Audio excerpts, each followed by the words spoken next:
The key here is you gotta know how to shop it.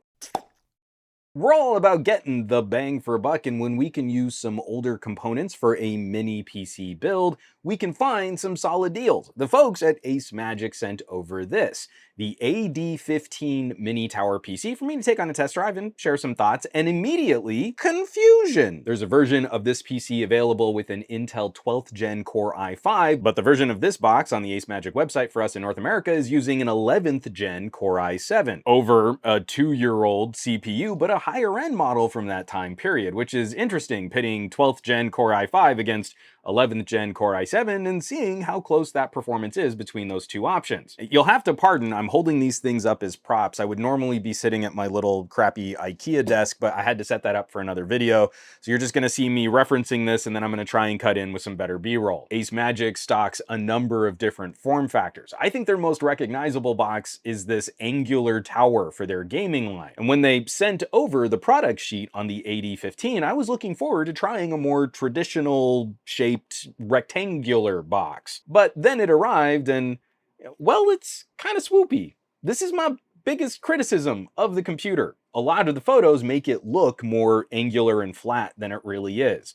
And the outer shell is an inexpensive plastic in that curvy shape, that curvy design. You can really see it from the bottom. I really don't love this. It looks a lot like an old cable modem or a router. I expect to see like, you know, SSIDs and passwords on the bottom of this label. And the trim seems similarly inexpensive and maybe a touch hastily applied, like this little orange accent. It's just a little plastic strip, but you can see where the tab was split off when this piece was stamped. I'm a huge fan of mini PCs and the old line of Nook PCs, but one of my favorite things about those classic square boxes, they could be easily adapted with a VESA mount and stuck to the back of a monitor. You can turn any PC into an iMac style computer with one of those little nooks. This shape means we can only set it up vertically, and we can't easily place it anywhere else, like behind a monitor on the monitor stand. So that's the main bad. The good?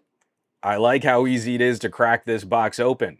2 screws, and then you slide out this panel here, and there's your RAM, your NVMe drive, and a cute little shelf for a SATA SSD.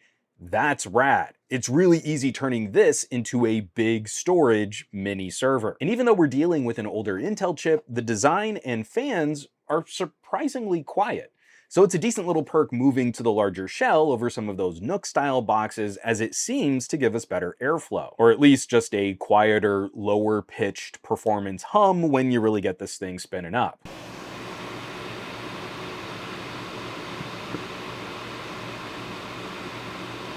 And that should bring us to performance, and this is a nice little sweet spot. It's more powerful than most folks will really need for daily computing and office work tasks, with just enough oomph to tackle a little light gaming and content creation. 11th Gen was not a terrible year for Intel changing up their performance. It's the first reaction they had after Apple released the M1 Mac Mini. Previously, and not that long ago on this channel, I was playing with Intel 8th and 9th Gen systems. You know, my gaming PC behind my TV is a 9th Gen Core i9 Nook. I don't run a crazy comprehensive set of benchmarks. I just like to look at a couple data points and especially see how kit might compare against current phones and tablets. Plus, I'm not gonna blow anyone's mind here looking back at an 11th Gen Core i7. We kinda know what that looks like. We're getting some solid numbers in a basic file compression test, and make sure you update that RAR app to avoid all the issues they've been having with malware. There was a brief period of time where ARM chips in our phones were closing in on file compression against laptop x86 chips, but even with a slightly older CPU,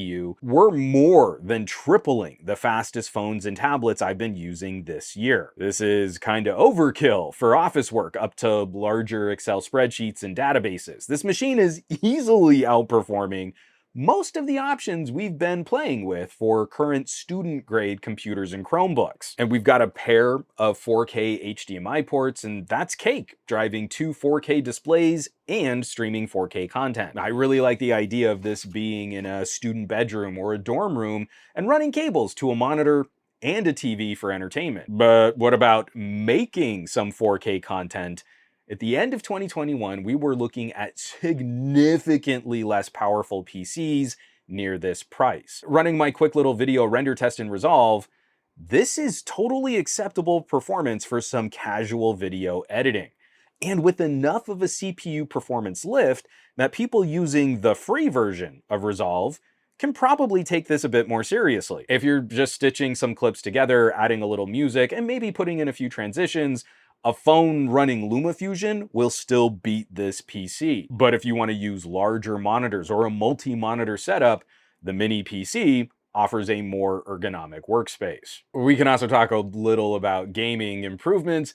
A year ago, on this channel, I was showing little PCs struggling to offer 720p gaming. The little integrated graphics chip in the AD15 isn't going to blow anyone's mind. It's barely competing against proper low-price discrete GPUs, but it does offer just a little more oomph than previous generations. I don't need to drop quality settings in arcadey games like Shredder's Revenge to keep a stable 60 frames per second. Tetris Effect is a deceptively complex game where we do need to drop some of the quality settings, but we can stay at 1080p and keep our frame rate pegged near 60 FPS. Older AAA titles can run well with a little more managing. Alien Isolation dropped down to 720p, and graphics settings at medium. I thought that was pretty smooth. And I was really surprised by Hellblade, a game completely unplayable at this price last year.